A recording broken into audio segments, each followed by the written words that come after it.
අයිබෝන් ආමික තුල ඉන්නේ ෆ්ලයිවිත් YouTube channel එකෙන් ගෙන තවත් වීඩියෝ එකක්. ඉතින් මේ දවස් ඉන්නේ කටුනාගේ එයාපෝට් එක ඇතුලේ මම සූදානම් ඉන්නේ. ඔයගොල්ලෝ ගොඩ දෙනෙක් මෙච්චර කාලෙ මගෙන් ඉල්ලපු එයාලයින් රිවිව් එක කරන්න. ඒ තමයි එයා ඒෂියා. ඉතින් එයා ඒෂියා කියන බජට් එයාලයින් නම් මේක නිසා වෙන්නේ. ඔයගොල්ලෝ ගොඩ දෙනෙක් මගෙන් මේක ඉල්ලුවේ. සාපේක්ෂව ගොඩක් අඩු ගානකට වඩා කියලා තියෙන එයා ඒෂියා කියන එයාලයින් එක පාවිච්චි කරන්න. ඉතින් සාපේක්ෂව ටිකට්ස් වල ගාන ගොඩක් අඩුයි. හැබැයි හොඳ නරක දෙකම තියෙනවා. සහ සමහරක් දේවල් තියෙනවා ඔයගොල්ලෝ සැලකිලිමත් වෙන්න ඕනේ. හැම දෙයක් ගැන අපි කතා කරනවා. ඉතින් මම යන්නේ කොළඹ ඉඳන් සිංගප්පූරට ගිහලා සිංගප්පූරෙන් ඉඳන් ආපහු සැරයක් එන්න. ඉතින් මම කොළඹ එයාපෝට් එකේ පැය 13ක විතර ට්‍රාන්සිට් එකක් ඉන්න සිද්ධ වෙනවා මේකේ ප්‍රතිඵලයක් විදියට. ඉතින් මම හැම විස්තරම අරන් එනවා. ඒක තුළ ඉන්න ෆ්ලයිවිත් YouTube channel එකත් එක්ක අලුත් කෙනෙක් මතකද subscribe කරන්න වගේම ඔයාගේ ideas අනිවාර්යෙන් පල්ලෙන් කමෙන්ට් කරන්න. අපි යමු එයායිෂගේ රාමක්.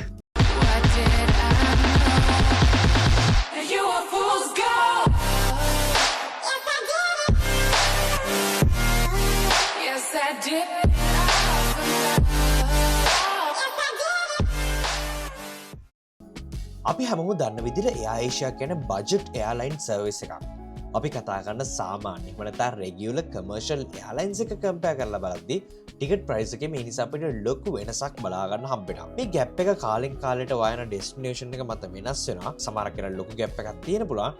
නැත්නම් පුංචි ગેප් එකක් තියෙන පුළුවන්. නමුත් අනිවාර්යයෙන්ම සාමාන්‍ය එයාලයින්ස් එක බලද්දී බජට් එයාලයින්ස් වල මිල සාපේක්ෂව අඩුයි. ඒතර දල වශයෙන් අදහසක් ගන්න ඕන නිසා 2025 සැප්තැම්බර් මාසේ මැද හරිය වගේ ගිහිපු මගේ සිංගප්පූර් ගමනට ගිහිපු වියදම් මම ඔයත් එක්ක ෂෙයා කරගන්නම්. රිටර්න් ටිකට් සහිතව සිංගප්පූරට ගිහින් එන්න මට එයා ඒෂියා ටිකට්ස් වල වියදම් වෙන සම්පූර්ණ මුදල රුපියල් 79000කට ආසන්න වෙනවා. මම තව චුට්ටක් එක්ස්ප්ලেইন කරන්නම්. මම සීට්ස් වලට ඒ වගේම එක්ස්ට්‍රා ෆුඩ්ස් වලට පේ කරා. මේ දේවල් එක්ක දල වශයෙන් ටැක්ස් සහ සියලුම ගාස්තු සහිතව රුපියල් 89000කට ආසන්න මුදලක් ගියා. නමුත් දල වශයෙන් රුපියල් 80000ක මුදලක් තමයි ශ්‍රී ලංකාවේ සිට සිංගප්පූරට ගිහින් එන්න මට වැය වුණේ. විශේෂයෙන් මතක තියාගන්න මේක සීසනල් ටයිම්ස් නෙමෙයි. ඒක නිසා සාපේක්ෂව එයා ටිකට්ස් ගණන් අඩුයි. දල වශයෙන් අදහසක් ගන්න මේ වෙද්දි ශ්‍රී ලංකන් එයාලයින්ස් වලින් අපිට රිටර්න් එයා ටිකට් සිංගප්පූර් වලට අරගන්න පුළුවන්කම තියෙන රුපියල් 1,30,000කට ආසන්න මුදලකට සිංගප්පූර් එයාලයින්ස් වල රුපියල් 1,60,000ත් 1,87,000ත් අතර මුදලකට අරගන්න හැකියාව තියෙනවා. ඉතින් පැහැදිලිවම අපිට මෙතන ગેප් එකක් බලා ගන්න හම්බෙනවා. ලොකුම ප්‍රශ්නේ මේ මුදල අපි ඉතුරු කරගන්න අවශ්‍යද නැත්නම් මේ මුදලත් ස්පෙන්ඩ් කරලා ටිකක් ප්‍රීමියම් එයාලයින් එකක යනවද?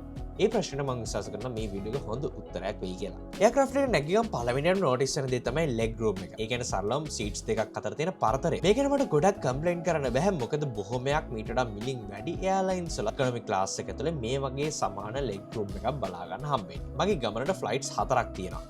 මම මේ දැන් ගමන් කරන්නේ ශ්‍රී ලංකාවේ ඉඳන් කුවාලාලම්පූර් එයාපෝට් එකට. එතනදී එයාපෝට් එක ඇතුලේ පැය 13ක විතර ට්‍රාන්සිට් එකක් ගත කරන්න වෙනවා. මේ ට්‍රාන්සිට් ගැන මම වෙන වීඩියෝ එකක් හදලා තියෙනවා සහ මම කුවාලාලම්පූර් ට්‍රාන්සිට් එක ගැන මම තව වීඩියෝ සකස් කරනවා. ඔයා වෙනම පේ කරලා ට්‍රාන්සිට් වීසා ගත්තේ නැත්නම් ඔයාට එයාපෝට් එක ඇතුළත මේ කාලේ ගත කරන්න සිද්ධ වෙනවා. එයා ඒෂියා එයාලයින් එකත් එක්ක බොහොමයක් වෙලාවට අපිට ඊස්ටර්න් ඒෂියන් රටවල් වලට යන්න පුළුවන්කම තියෙනවා. ඒ කියන්නේ සරලම ශ්‍රී ලංකාවේ ඉඳගෙන අපිට සිංගප්පූර් වෙන්න පුළුවන්, මැලේසියා, ඉන්දුනීසියා, තායිලන්ඩ් මේ වගේ රටවල් වලට යන්න පුළුවන්කම තියෙනවා. ඒ වගේම මම දැන් ඉන්න මේ එයාක්‍රාෆ්ට් එක Airbus A320 series එකේ එයාක්‍රාෆ්ට් එකක්. ඒ වගේම එයා ඒෂියා වල ගොඩක් වෙලාවට අපිට Airbus එයාක්‍රාෆ්ට්ස් බලා ගන්න හම්බ වෙනවා. අපි එයාක්‍රාෆ්ට් එකේ ලැබොරටරි එක පැත්තට ගියොත් අපිට බලා ගන්න හම්බ වෙනවා. සාමාන්‍ය ඉකොනොමි ක්ලාස් එක බලා ගන්න හම්බ වෙන ක්ලීනින් ඒ ලෙවල් එක මේන්ටේන් කරලා තියෙනවා. විශේෂයෙන්ම හෑන්ඩ් වොෂ් එකක් හෝ සැනිටයිසර් වගේ දේවල් බලා ගන්න හම්බ වෙනවා. පේපර් රෝල්ස් වගේ දේවල් බලා ගන්න හම්බ වෙනවා. ෆ්ලයිට් එකේ ස්ටාර්ට් එක තමයි හැබැයි ගොඩක් හොඳට ක්ලීන් විදිහට මට බලා ගන්න හම්බ වුණා. ඒ ඒෂියා එයාක්‍රාෆ්ට්ස් වල අපිට සෑහෙන ඇඩ්වර්ටයිස්මන්ට්ස් වගේ දේවල් බලා ගන්න හම්බ වෙනවා. ඒගොල්ලන්ගේම බ්‍රෑන්ඩ් එකක් තියෙනවා. මම මේ නම හරියට ස්පෙල් කරන්න දන්නේ නැහැ. සැන්ටන් වගේ මේ බ්‍රෑන්ඩ් එකේ ඒෂියාලට අයිති වෙන ඒගොල්ලගේ ෆුඩ් පාර්ට්නර්. ඉතින් එයාක්‍රාෆ්ට් එකේ බැගේජ් කැබින්ස් වල ඒ වගේ අපිට ලැබිලා තියෙන විවිධ ලීෆ්ලට්ස් වල වගේ මේ දේවල් බලා ගන්න හම්බ වෙනවා. ඒකේ තවත් මම නෝටිස් කරපු දෙයක් තමයි බොහොමයක් අවස්ථාවලදී එයාක්‍රාෆ්ට් එක ඇතුලේ විවිධ දේවල් සෙල් කිරීමත් සිද්ධ කරනවා. උදාහරණයක් විදිහට ඩියුටි ෆ්‍රී shops වලින් අරගන්න පුළුවන් විවිධ perfumes වගේ දේවල් සහ තවත් විවිධ ornaments වගේ දේවල් මෙතනදී අපිට එයාක්‍රාෆ්ට් එක ඇතුලේදී purchase කරන්න හැකියාව තියෙනවා.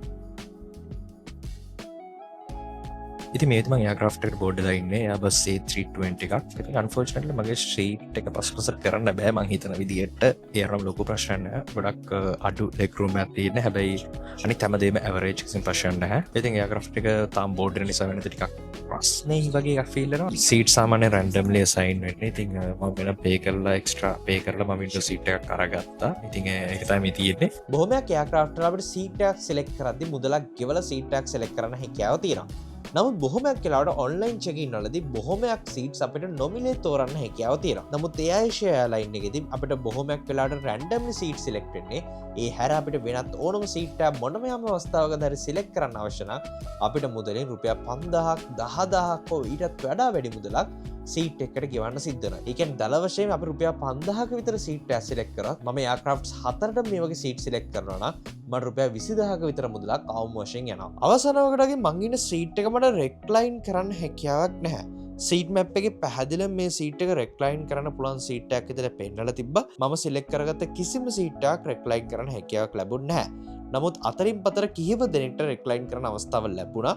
ක්ලීනිනස් එක ගැන කතා කරොත් අපිට ඇවරේජ් බලාගන්න හම්බෙන්නේ මේක කියන්න හේතු මගේ සීට් එක ගාව කිසි දෙයක් හැලිච්ච පාරවල් වගේ බලාගන්න හම්බෙනවා.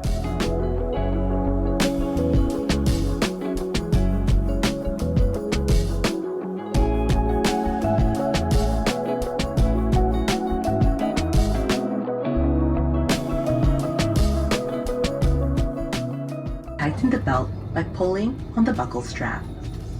To unfasten, lift the metal flap. Whenever the seatbelt sign is on, you must return to your seat and fasten. Place the mask over your nose and mouth with the headband tightly around your head. Your life vest is under your seat. To use it, slip it over your head like this.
ගොඩක් smooth take of එකෙන් පස්සේ meal service එක start කරා. බොහොමයක් වෙලාවට මේ වගේ budget airline එකක් යනවා නම් මීල්ස් ඕඩර් කරන එක තේරුමක් නැති දෙයක්. මොකද අවසානයේ ටික ටික ප්‍රයිස් එක වැඩි වෙන නිසා. හැබැයි trust me මෙතනදී පිච්ච මීල්ස් ගොඩක් ගණන් අඩුයි.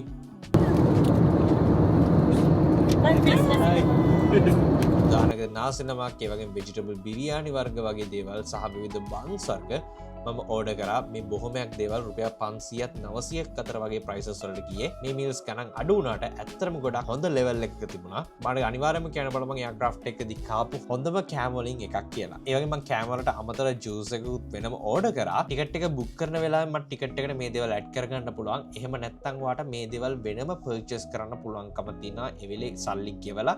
හැබැයි මෙහෙම සල්ලි ගෙවනට වඩා ඔයා මුලින්ම ටිකට් එක පර්චේස් කරන වෙලාවෙ බුක් කරන එක සහනව. උදාහරණයක් විදිහට මම මේ දේ වතුර බෝතලයක් අරගත්තා අයිස් කැට කිහිපයකුත් එක්ක. මෙතනදී මට මගේ අතේ තිබිච්ච US ඩොලර්ස් පාවිච්චි කරලා මට කෑෂ් වලින් පේ කරලා තමයි මම මේ වතුර බෝතලය අරගත්තේ. මේ එක්ස්පීරියන්ස් එක අපි සාමාන්‍ය එයාලයින් එකක් එක්ක කම්පෙයාර් කරොත් අපි දන්නවා අපිට එයා ටිකට් එකට කෑමත් ඇතුළත් වෙලා තියෙන්නේ අපිට එදා දවස් තියෙන මෙනු එකෙන් කැමති එකක් පික් කරගන්න හැකියාව ලැබෙනවා. මේක සම්පූර්ණයෙන්ම නොමිලේ. ඒ වගේ මීට අමතරව තවත් ප්‍රීමියම් සර්විසස් උදාහරණයක් විදිහට ඇල්කොහොල් වගේ දේවල් පවා ප්‍රීමියම් එයාක්‍රාෆ්ට්ස් වල ඉකොනොමි ක්ලාස් එකේ පවා සර්ව් කරනවා. මේ වගේ දේවල් අපිට එයා ඒෂියා තුල බලා ගන්න හම්බ වෙන්නේ නැහැ. එයාක්‍රාෆ්ට් එක ඇතුළේ අපිට Wi-Fi බලා ගන්න හම්බ වෙන නමුත් මේක ඇත්තටම වැඩ කරේ නැහැ. නමුත් එක වතාවක් එයා ඒෂියා ඇප් එක ලෝඩ් කරගන්න මට පුළුවන් වුණා. කොහොම හරි කුවාලාලම්පුර වල ට්‍රාන්සිට් එකට එන්න පුළුවන් වුණා.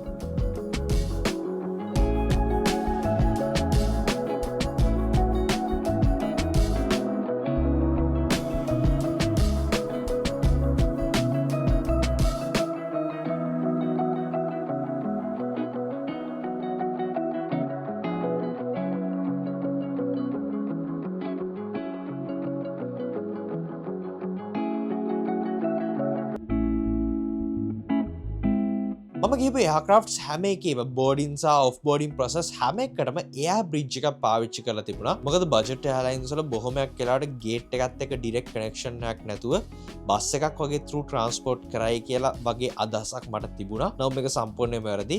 හැම ගේට් එකකදීම හැම එයාපෝට් එකකදීම එයා බ්‍රිජ් එකක් බලා ගන්න හම්බුණා. බජට් එයාලයින් එකක් එක්ක කම්පෙයාර් කරද්දී ගොඩක් හොඳින් hina වෙලා කතා කරන ෆ්‍රෙන්ඩ්ලි කැබින් ක්‍රූ එකක් බලා ගන්න හම්බෙනවා.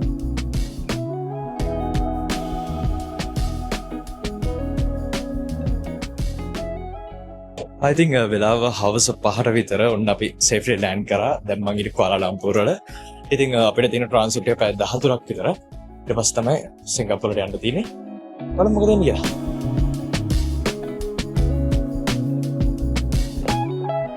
මගේ ඊළඟ ස්ටොප් එක වෙන්නේ සිංගප්පූර් එයාපෝට් එකේදී. සිංගප්පූර් එයාපෝට් එක තරම් ලොකු නොවුනට ලංකාවේ එයාපෝට් එකත් එක්ක බලද්දි සැලකිත ලොකු එයාපෝට් එකක් තමයි කුවාලාලම්පූර් එයාපෝට් එක. මං ඇවිල්ලා ඉන්නේ මේ ට්‍රාන්සිට් එකට. මට සිද්ධ වෙන පැය 13ක් විතර එයාපෝට් එකේ ගත කරන්න. මේ වෙලාවේදී ඔයාලා මැලේසියා ඇතුළට යන්න අවශ්‍ය නම් ඔයාලට වෙනම මුදලක් ගෙවලා වෙනම කලින් වීසා ඇප්ලයි කරන්න සිද්ධ වෙනවා. එහෙම නැත්නම් ඔයාලට එයාපෝට් එක ඇතුළේ ටයිම් ස්පෙන්ඩ් කරන්න හැකියාව තියෙනවා. ශ්‍රී ලංකාවටත් වඩා ගොඩක් අඩු මිලකට ඔයාලට කෑම් මෙතනදී පර්චේස් කරන්න හැකියාව තියෙනවා. එයා ඒෂියා ටිකට් එකක් ගත්තට පස්සේ මට රිග්‍රෙට් වෙන්න තිබිච්ච පළවෙනිම හේතුව තමයි බැගේජ් සයිස් එක. සාමාන්‍යයෙන් එයා ඒෂියා තුල අපිට නොමිලේ ගෙනියන්න ලැබෙන කිලෝ 7ක බැගේජ් එකක් විතරයි. මේකත් හෑන්ඩ් ලගේජ් එකක් විදියට. ඒ කියන්නේ ටිකට් එකට වෙනම ගෙවීමක් කළේ නැත්නම් ඔයාලට සාමාන්‍යයෙන් ලැබෙන්නේ අතේ ගෙනියන්න පුළුවන් සාමාන්‍ය බෑග් එකක් විතරයි. මේකත් කිලෝ 7ක් දක්වා පමණයි. ඒ වගේම සයිස් එක සම්බන්ධයෙන් රෙස්ට්‍රික්ෂන් එකකුත් තියෙනවා. හැබැයි මොකක් හෝ හේතුවකට මං ගිහපු කිසිම එයාක්‍රාෆ්ට් එක වේට් එකවත් සයිස් එකවත් බැලුවේ නැහැ. සමහරක් අය ලොකු බැගේජස් පව අරන් ගියා. හැබැයි එයා ඒෂියා එකේ නීති ගැන කතා කරද්දි මේක ගොඩක් සැලකිලිමත් වෙන නීතියක්. මොකද මේ වගේ එයාලයින් සර්විසස් මුදල් උපයන්නේ මං අර කලින් කිව්ව විදියට කෑම ඒ වගේම එයාක්‍රාෆ්ට් එකේ විවිධ දේවල් සෙල් කරලා එක්ස්ට්‍රා ගෙනියන්න පුළුවන් බෑග්ස් වලට වේට් වලට charge කරලා මේ වගේ add-ons ගොඩක් සෙල් කරලා. බොහොමයක් වෙලාවට ප්‍රීමියම් එයාලයින්ස් වලදී ඔයා යන ඩෙස්ටිනේෂන් එක මත ඔයා ගෙනියන හෑන්ඩ් ලගේජ් එකට අමතරව ඒ කියන්නේ මේ අවස්ථාවේ මේ කිලෝ 4 අමතරව තවත් කිලෝ 25ක් හෝ 30ක වගේ ප්‍රමාණයක් ගෙනියන්න අවස්ථාව ලබා දෙනවා. වෙලාව උදේ 4යි. ඉතින් අපි පැය 13ක විතර ට්‍රාන්සිට් එක ඔන්න ඉවර වෙනවා. අබ්බලම්බ ප්ලේන් එක එන්නේ මොන ගේට් එකටද කියලා.